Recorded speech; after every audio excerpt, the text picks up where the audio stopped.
Sebelum memulai ibadah hari ini, yang pertama, orang tua wajib mempersiapkan anak-anak seperti layaknya akan beribadah di gereja, memakai pakaian rapi. Yang kedua, ajak anak-anak untuk mengikuti ibadah dari awal hingga akhir, ikut bernyanyi dan mendengarkan firman Tuhan. Shalom adik-adik Victory Kids, selamat hari Minggu semuanya. Kak Selvi udah kangen sekolah minggu belum? Ih, kangen banget. Ini juga sekolah minggu, maksudnya sekolah minggu di gereja, ya ampun. Iya, kangen dong Kak Selvi. Aku udah sangat rindu, ini aku kangen, nangis terus, sedih gak ketemu. Jangan nangis, boleh, ini kan kita mau ibadah. Oh iya, hari ini kita mau ibadah, adik-adik bangkit berdiri yuk, kita mau naikin satu pujian. Yuk, sama-sama kita berdiri. Let's go.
Kita nyanyi satu pujian lagi, oke?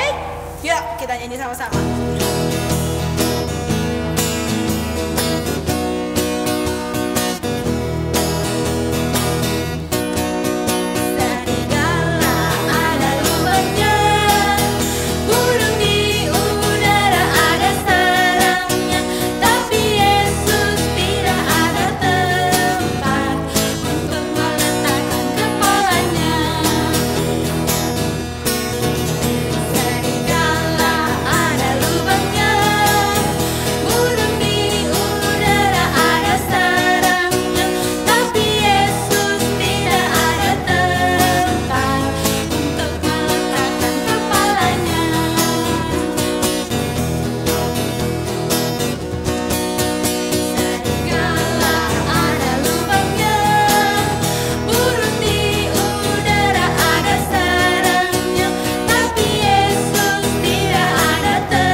Shalom, selamat pagi adik-adik. Apa kabar adik-adik di rumah? Hari ini kita masih dalam kebaktian online ya adik-adik ya. Tapi kita bersyukur tetap anugerah Tuhan, kekuatan yang Tuhan berikan tubuh yang sehat bagi adik-adik semua. Hari ini kita akan sama-sama belajar dari kebenaran firman Tuhan. Sebelumnya kita akan mendengarkan firman Tuhan, kita berdoa terlebih dahulu. Mari adik-adik juga boleh tutup matanya di rumah, berdoa bersama-sama dengan Kak Teddy di sini ya. Kita berdoa, kami bersyukur Tuhan hari ini anugerah Tuhan, kemurahan Tuhan yang Tuhan berikan bagi setiap kami. Kami boleh melihat bahwa saat ini pun kami ada, kami tahu itu semua karena kebaikan Tuhan. Kami bersyukur buat adik-adik kami Victory Kids di gereja Rehoboth Berea ini ya Tuhan. Mereka juga sekalipun masih ibadahnya masih online, masih di rumah, tapi kami percaya bahwa Tuhan tetap memelihara mereka, Tuhan tetap memberikan perlindungan bagi setiap adik-adik kami ya Tuhan. Terima kasih Tuhan Yesus, kami serahkan pagi hari ini membawa kebenaran firman-Mu ke dalam tangan-Mu Tuhan. Di dalam nama Tuhan Yesus Kristus kami sudah berdoa. Haleluya. Amin. Nah adik-adik pagi hari ini, misalnya adik-adik masih ingat nggak cerita 2 minggu yang lalu? Sebelumnya Kak Teddy juga mengucapkan terima kasih juga ya. Kita mengucapkan terima kasih buat Kak Denis, buat Kak Selfie, buat Kak Sarah ya, hari ini yang sudah mengajak adik-adik memuji Tuhan. Sekalipun adik-adik di rumah, adik-adik juga tetap semangat ya tadi memuji Tuhan bersama dengan Kak Denis, Kak Selfie dan Kak Sarah. Tentu adik-adik juga di rumah pasti semangat ya memuji Tuhan. Nah adik-adik mau, misalnya Kak Teddy juga mau tanya, 2 minggu yang lalu Om Agan cerita tentang apa ya? Adik-adik masih ingat nggak tentang apa yang Om Agan cerita misalnya waktu 2 minggu yang lalu? Waktu Om Agan cerita bahwa rencana Allah bagi ciptaan barunya ya gitu, misalnya ciptaan Allah yang bagi apa? Rencana Allah bagi ciptaan barunya. Nah hari ini kita akan belajar bersama-sama, misalnya judul cerita kita pagi hari ini adik-adik ya, Allah mencipta kita itu setia. Allah mencipta kita itu setia. Nah adik-adik masih ingat enggak? Misalnya pertama Allah menciptakan misalnya bahwa dunia ini misalnya berbentuk masih kosong ya, tidak ada apapun ya waktu itu misalnya sebelum Tuhan menciptakan segala sesuatu semuanya masih gelap gulita ya, belum ada terang di sana gitu adik-adik ya, masih ingat ya misalnya cerita-cerita sebelumnya gitu misalnya. Nah adik-adik misalnya bahwa Allah menciptakan hal yang pertama itu terang ya, misalnya di mana juga Allah, masih ingat nggak adik-adik selain menciptakan terang Allah juga menciptakan apa? Allah juga menciptakan tumbuh-tumbuhan ya, pohon misalnya bunga-bunga, dan juga alam juga menciptakan segala sesuatu yang ada di langit ya, misalnya yang kalau siang hari itu apa sih, panas gitu ya adik-adik ya, panas misalnya kalau kita di luar itu apa sih namanya, matahari ya. Allah juga menciptakan matahari, dan Allah juga menciptakan bulan ya kalau malam hari. Misalnya adik-adik misalnya kalau lagi bulannya muncul biasanya suka kita lihat ada terang gitu, misalnya di mana juga itu Allah yang menciptakan bulan, dan termasuk juga benda-benda penerang lainnya itu bintang-bintang ya misalnya yang ada di misalnya langit misalnya yang diciptakan oleh Allah gitu misalnya. Dan Allah juga menciptakan segala sesuatu yang ada di dalam air. Adik-adik masih ingat nggak yang berenang-berenang gitu misalnya, yang bisa berenang-berenang ya misalnya yang di dalam air yaitu ikan ya misalnya. Dan banyak sekali misalnya binatang-binatang yang diciptakan Allah di dalam air selain ikan gitu misalnya berbagai jenis ikan ya misalnya, yang mungkin ada kalau adik-adik kenal misalnya ikan paus ya, ikan yang besar gitu misalnya. Terus ada juga ikan lumba-lumba gitu misalnya yang bisa menolong misalnya kalau misalnya ada orang yang mungkin kecelakaan di dalam atau di laut gitu misalnya, kadang ada ditolong oleh lumba-lumba gitu misalnya, ikan lumba-lumba atau misalnya. Dan juga Allah juga menciptakan sesuatu yang ada di darat ya. Ingat nggak adik-adik manusia yang pertama yang Allah ciptakan di darat itu siapa ya?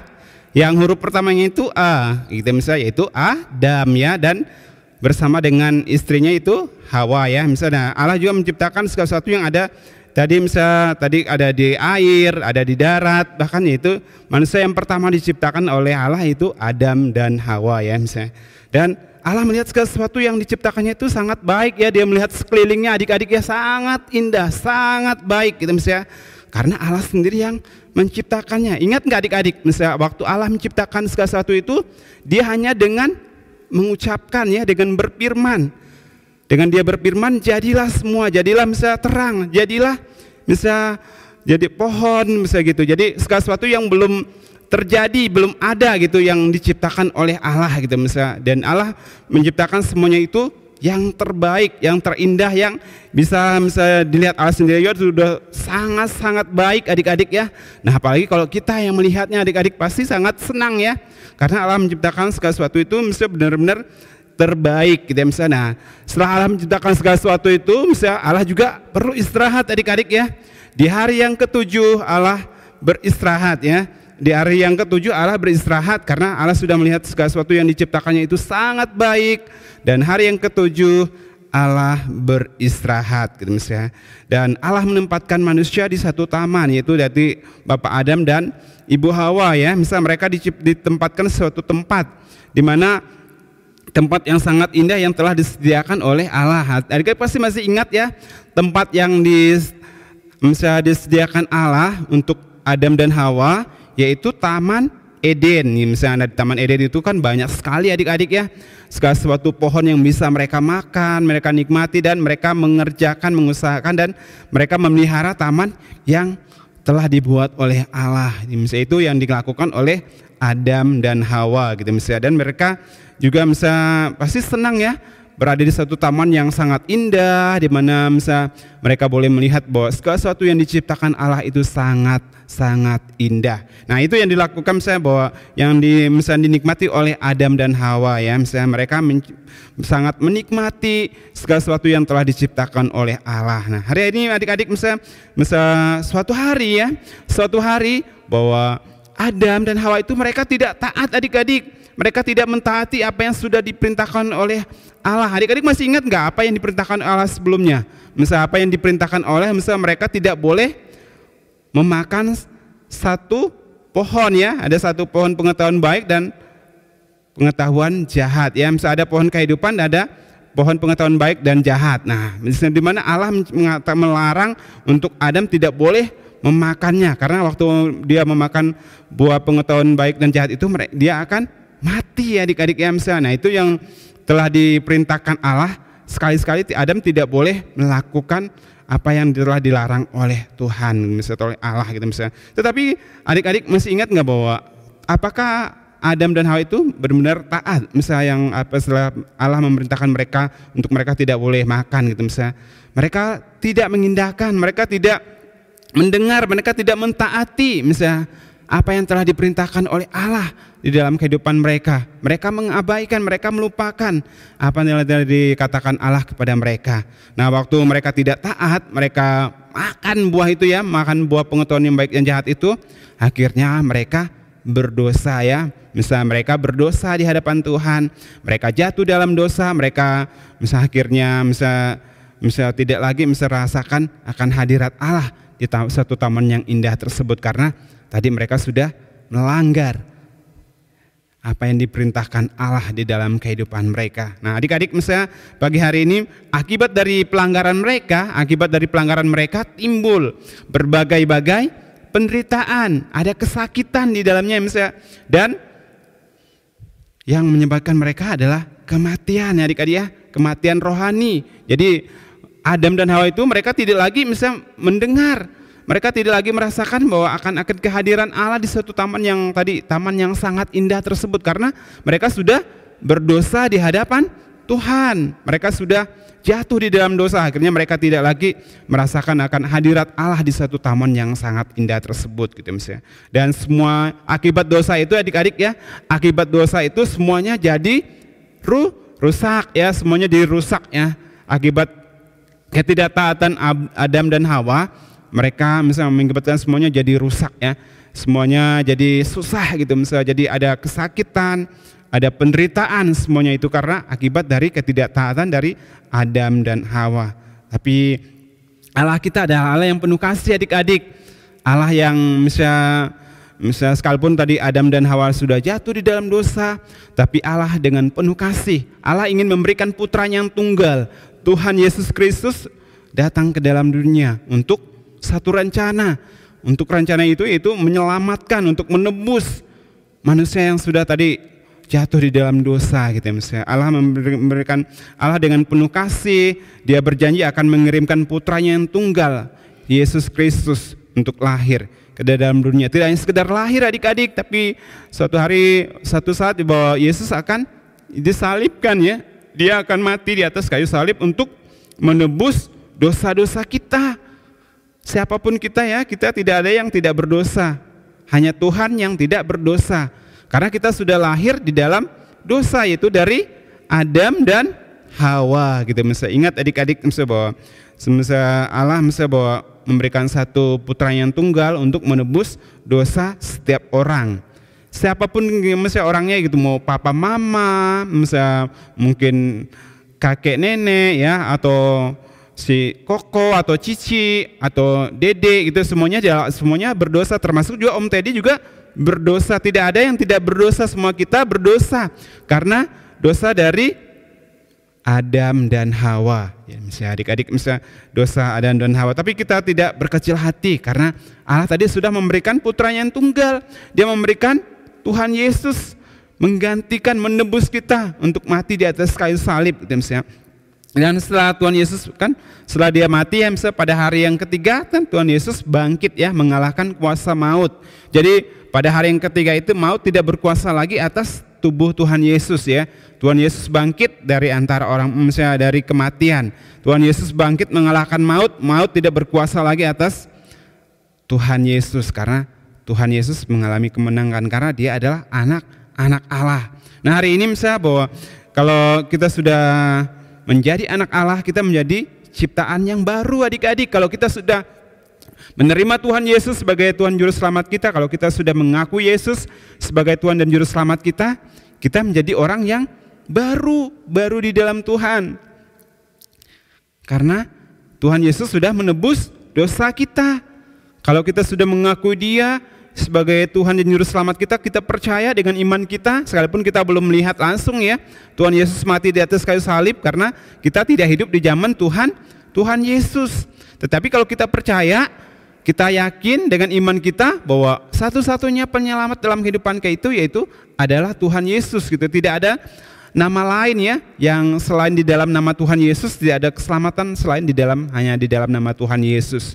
Adik-adik harus percaya misalnya bahwa Tuhan Yesus sudah mati. Jadi setelah kita menerima Tuhan Yesus sebagai Tuhan Yesus sebagai Tuhan Juru Selamat kita menjadi orang-orang yang lahir baru, kita diperbaharui, kita sudah ditebus, kita sudah benar-benar disucikan dengan darah yang mahal, itu darah Tuhan Yesus Kristus gitu ya.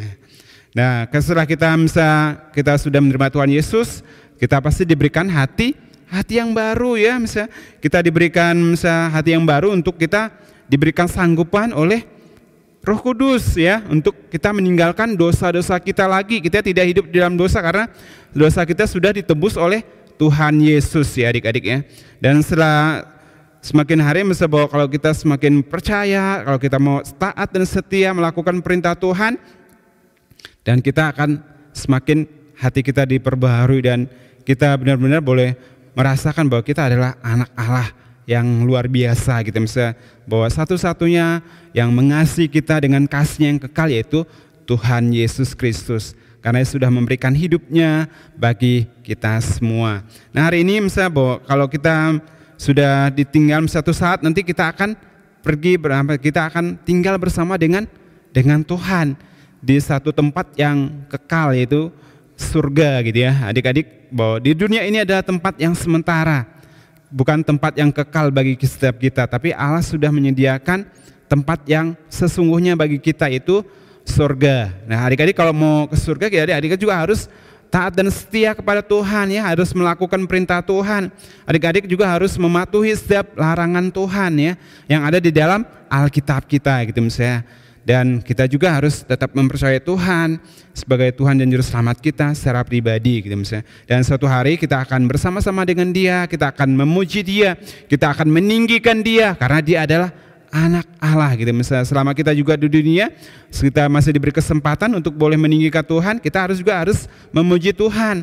Adik-adik siapa yang suka misalnya mungkin suka bernyanyi ya dengan dengar lagu mungkin pujian rohani gitu misalnya, atau adik-adik yang suka juga mungkin mendengar misalnya firman Tuhan, itu juga akan misalnya membuat adik-adik semakin hari semakin bertumbuh di dalam Tuhan gitu misalnya. Dan kesempurnaan yang sesungguhnya ketika nanti bahwa kita akan misalnya dibawa oleh Tuhan di satu tempat yaitu yang bernama surga ya. Di surga itu tidak ada lagi namanya sakit, tidak lagi tangisan, tidak lagi ada penderitaan di sana, semuanya senang, semuanya di sana memuji Tuhan, semuanya di sana meninggikan Tuhan, dan tidak ada lagi dosa di sana karena Allah sudah membebaskan kita dari belenggu dosa lewat Putranya yang tunggal, Tuhan Yesus Kristus. Nah, hari ini misalnya bahwa kita akan memerintah sebagai bersama-sama dengan Raja kita ya, karena Yesus adalah Raja kita, Raja di atas segala raja. Di dalam kekalahan kita akan bersama-sama memerintah dengan Raja kita, yaitu Juru Selamat kita Tuhan Yesus Kristus gitu misalnya. Semua dosa yang di dalam dunia ini tidak ada lagi di dalam surga gitu. Semuanya sudah dibebaskan, semuanya sudah dilenyapkan oleh Tuhan. Segala sesuatu dijadikan baru oleh Tuhan kita misalnya di dalam surga gitu, dengan yang penuh kasih gitu misalnya. Jadi bahwa hari ini kita misalnya bahwa hanya satu yang layak untuk kita puji. Siapakah Dia? Yaitu Tuhan Yesus Kristus gitu ya misalnya. Yang layak kita sembah, yang layak kita agungkan adalah Tuhan Yesus Kristus. tidak ada nama lain ya di dalam dunia ini, di bawah kolong langit ini yang kita tinggikan, yang kita agungkan selain di dalam Tuhan Yesus Kristus.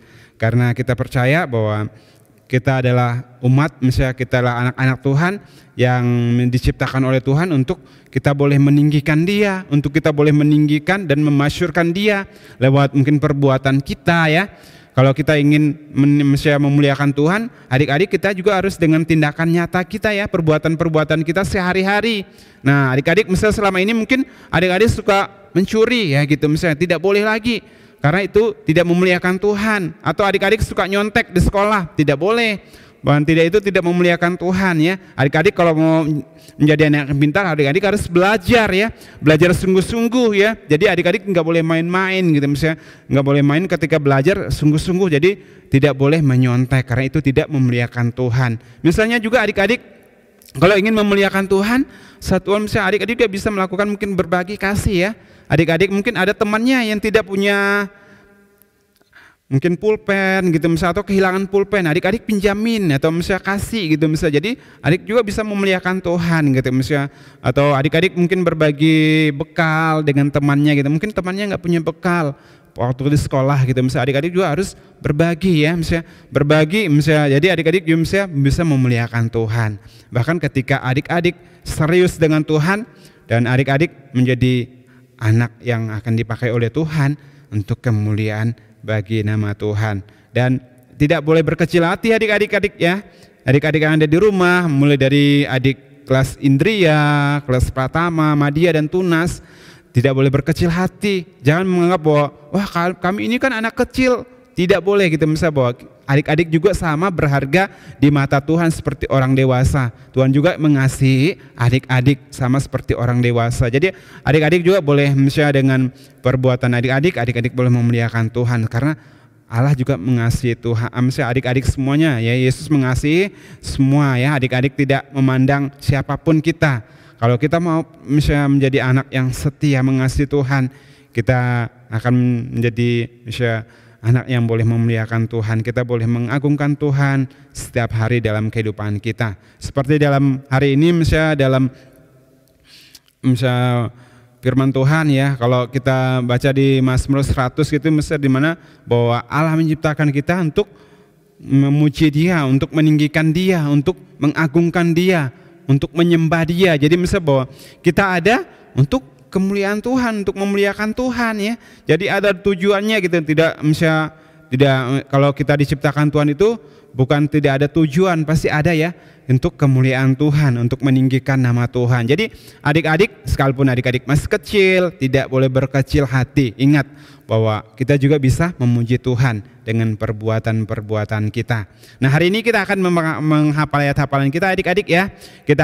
Adik-adik boleh buka Alkitabnya di rumah ya, di dalam Perjanjian Lama ya, di PL Perjanjian Lama di Mazmur 100 ayat 3. Nah, di Mazmur 100 ayat 3 demikian firman Tuhan bahwa ayat hafalan kita umatnya, kawanan domba gembalaannya. Kita umatnya dan kawanan domba gembalaannya. Nah hari ini cerita kita sampai di sini adik-adik. Misalnya di ayat hafalan kita bahwa kita umatnya dan kita adalah kawanan domba gembalaannya. Jadi ingat bahwa Allah menciptakan kita itu adalah Allah yang setia, Allah yang tidak pernah meninggalkan kita. Seringkali yang kita meninggalkan Tuhan, tapi Tuhan tidak pernah meninggalkan kita. Adik-adik ingat, sekalipun adik-adik masih kecil, Allah juga tidak pernah meninggalkan adik-adik. Kalau adik-adik sungguh setia kepada Tuhan, adik-adik menjadi anak yang taat kepada Tuhan, ingat bahwa Tuhan selalu menyertai adik-adik dimanapun adik-adik berada, karena Tuhan kita adalah Tuhan yang setia. Mungkin kita yang tidak setia sama Tuhan, ingat bahwa Tuhan kita adalah Tuhan yang setia, yang tidak pernah meninggalkan kita sedetik pun. Dia selalu ada bersama dengan kita. Adik-adik percaya? Dan tetap percaya bahwa Yesus kita adalah Tuhan yang setia, mengasihi kita sampai kapanpun. Dia tetap mengasihi kita dengan kasih-Nya yang kekal. Dia sudah memberikan nyawanya untuk menebus kita. Dan kita tadinya berusaha, kita ditebus dengan darah-Nya yang sangat-sangat mahal. Amin. Adik-adik, pagi hari ini kita sudah belajar kebenaran firman Tuhan. Mari kita akan berdoa. Kita tunduk kepala ya, kita berdoa bersama-sama. Mari adik-adik juga di rumah boleh tunduk kepala, kita akan berdoa. Kami bersyukur Tuhan, pagi hari ini kami percaya kami diciptakan oleh Tuhan untuk kemuliaan Tuhan. Kami percaya bahwa Tuhan kami adalah Tuhan yang setia. Tuhan sudah memberikan putra-Mu yang tunggal, Tuhan Yesus Kristus ke dalam dunia itu untuk menebus kami semua manusia yang berdosa di hadapan Tuhan. Sehingga kami boleh mendapatkan tempat yang terbaik yang Tuhan akan sediakan bagi setiap kami, orang-orang yang sungguh-sungguh percaya kepada Tuhan Yesus Kristus. Hari ini kami sungguh bersyukur, kami bersukacita karena Tuhan kami adalah Tuhan yang sangat setia dalam kehidupan kami, yang tidak pernah meninggalkan kami, yang selalu ada saat kapanpun dan dimanapun kami ada. Tuhan kami adalah Tuhan yang setia, selalu bersama dengan kami. Terima kasih Tuhan Yesus untuk kebenaran firman-Mu pagi hari ini, mengajarkan kami, untuk kami juga menjadi anak-anak yang setia sama seperti Engkau yang sudah mengajarkan kami, untuk kami setia. Sejak kami kecil pun kami juga mau setia mengiring Tuhan sampai kelak, sampai kami dipanggil oleh Tuhan, kami juga mau setia. Dan ketika kami dewasa juga kami boleh memuliakan Tuhan dengan cara-cara hidup kami ya Tuhan. Kami boleh mengagungkan Tuhan, kami boleh meninggikan Tuhan, kami boleh memberikan yang terbaik masa muda kami bagi kemuliaan nama Tuhan. Terima kasih Tuhan Yesus, terima kasih untuk firman-Mu pagi hari ini yang sudah mengajarkan kami. Mari adik-adik boleh mengangkat tangannya semuanya, kita akan menerima berkat daripada Tuhan. Pulanglah dengan berkat damai sejahtera daripada Tuhan, berkat penyertaan Tuhan mulai pagi hari ini sampai Tuhan Yesus datang menjemput kita kali yang kedua. Di dalam nama Tuhan Yesus Kristus kami sudah berdoa. Haleluya. Amin. Tetap semangat adik-adik.